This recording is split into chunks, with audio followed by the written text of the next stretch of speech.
All right, hey people, today is April 5th, 2025. I'm Chris Lucas, and I'm going to probably be changing my show's name, so I'm not, but for right now, it's the Protestant View. But,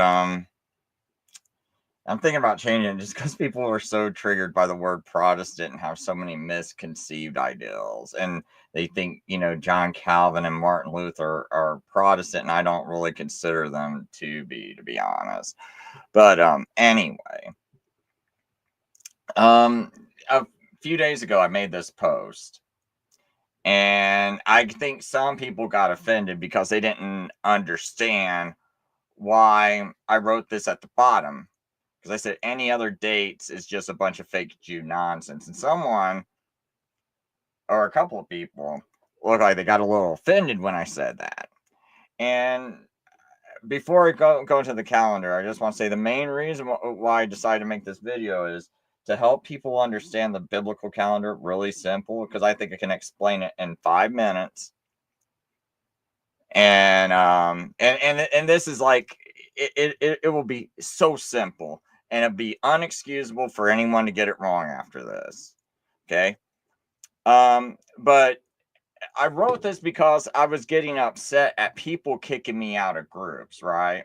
So that's part of what this is. This little this message right at the bottom here is these people that I was donating to and everything, and they would just kick me out of group for just mentioning. All I did was mention that this year at sundown starts the 15th of Nisan, Passover, right? On Sunday, April 13th at sundown. Because I think the Jewish calendar, the calculated one, says it's going to be on Saturday night is when it starts, Saturday evening at sundown, which is completely wrong. But all I did was mention that. Like, I wasn't trying to argue with someone. I didn't even know what date they were using, right? And they banned me and blocked me from their group. And this also happened a couple of months ago around the time of Tishri. Here's a minister I used to donate to, and they just abruptly, ended me. And I had no idea this would offend them. Like, I had no idea I said anything offensive by saying, oh, hey, this year it's going to be this date. And they just blocked me. And I had no idea. Like, but what it was later on, I found out they were like, you questioned his authority. So we had to get rid of you, Chris. I was like, no, I wasn't trying to question his authority. I didn't even know he knew this date. I didn't even know he went by this other date. He didn't make it clear in his video. And so I just told people who are new, hey, this is going to be the date this year. And they're like, well, you question his authority. And so now you're blocked. And it's like, and so this is just kind of getting me kind of mad because I'm seeing other people, other Christians who sincerely care about keeping Passover, and they're being thrown out of groups for just merely talking about it. And it's just like this cult-like mindset that's making me angry. So what I did was I designed this little graphic today. And this is real simple. I'm going to take myself out of the picture just to make it even larger so everyone can see it. And basically, the whole concept is that we know there's going to be about 12 moons between from one spring equinox to the next spring equinox. There's going to be 12 moons on the average. Now, every once in a while, you'll have another moon that starts, but it will start in the middle of an equinox, right? Okay, so the question is, people, for some reason, their mind starts spinning, and they go, I don't know what to do with this moon. It's like, no, it's real simple. The equinox divides the year. If the moon starts prior to the equinox, then that moon belongs in the year it started in. If it began in that year, it's part of that year because that year created that moon. That moon is a child of that year. That year bore that moon, just like, a mother bears a baby, right? See, it created that moon. So whatever happens after the equinox belongs to the next year. See, if this year, prior to this equinox, all the moons it creates those are its children. Like think of it as this year gave birth to this moon, it gave birth to this moon, it gave birth to this moon. So all the moons that happened before the equinox, this year gave birth to those moons. That's all you have to think about it. Because in Genesis 1:14, and I'll just bring it up just so we can make sure we got absolute clarity. So Genesis, I'll just bring up Genesis 1. We can read it all together, and I'll just do the New King James Version. Should be good enough, right?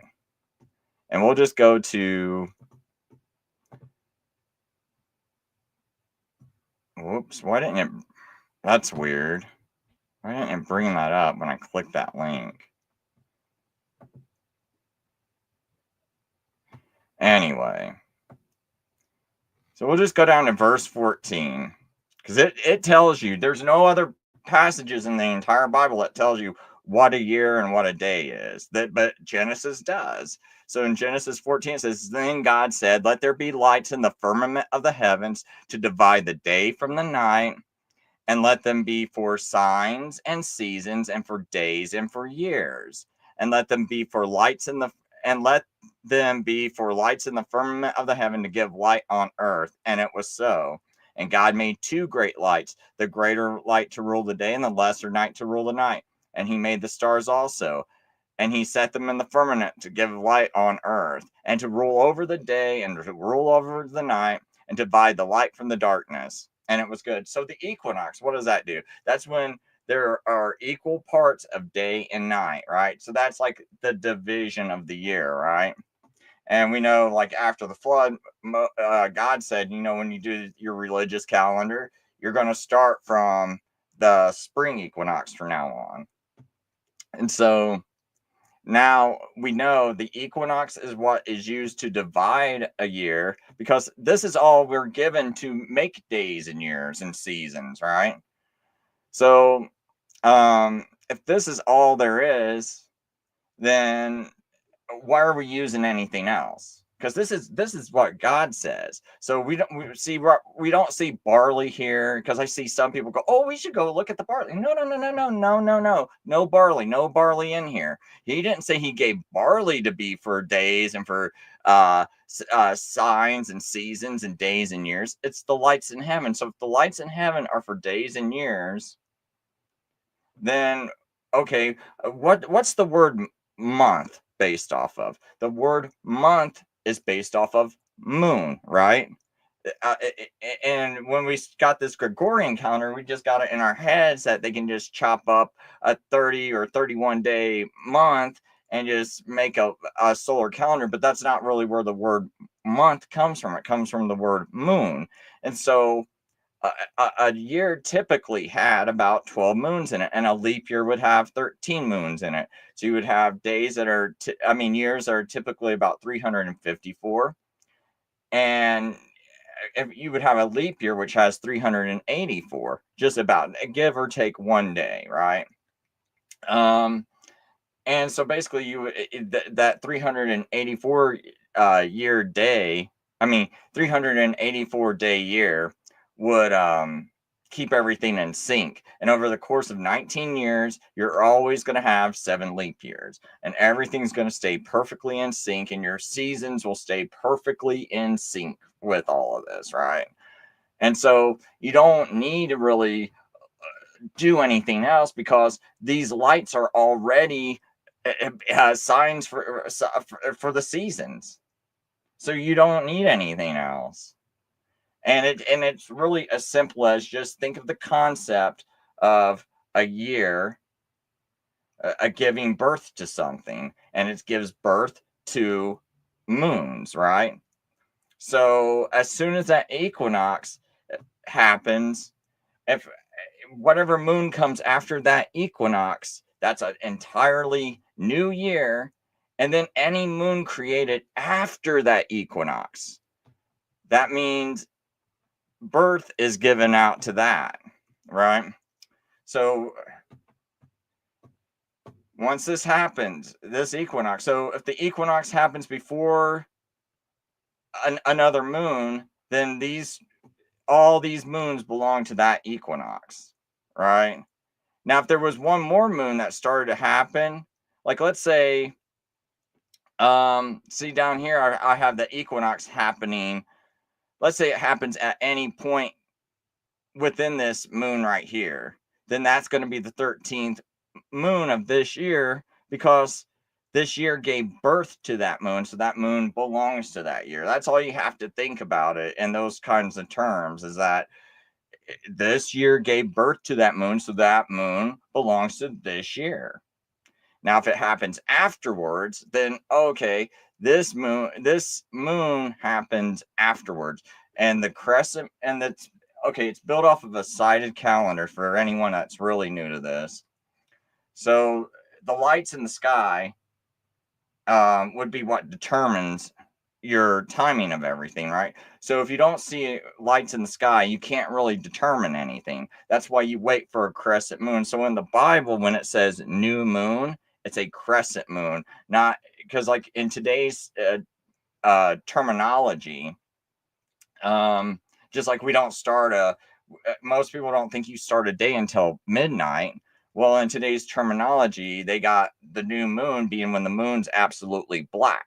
But in the Bible, it's based off of sighting and lights. So you have to see a light in the sky. So what they do is they wait until the evening time, and they'll look for the crescent, and they know that's when the moon starts. If they can't see the crescent in the sky, then they know they got to wait till the next day. All right. And after, if it's the 30th day, the next day you would automatically say that's going to be day one, because everyone knows there's only 30 days in a month, right? In a lunar solar calendar, there's only 30 days tops. So if you don't see it, so like let's say it's the 29th day, then that evening right before the 30th day, you'd look up. You don't see, if you see the crescent, then you know you started, and that month only had 29 days.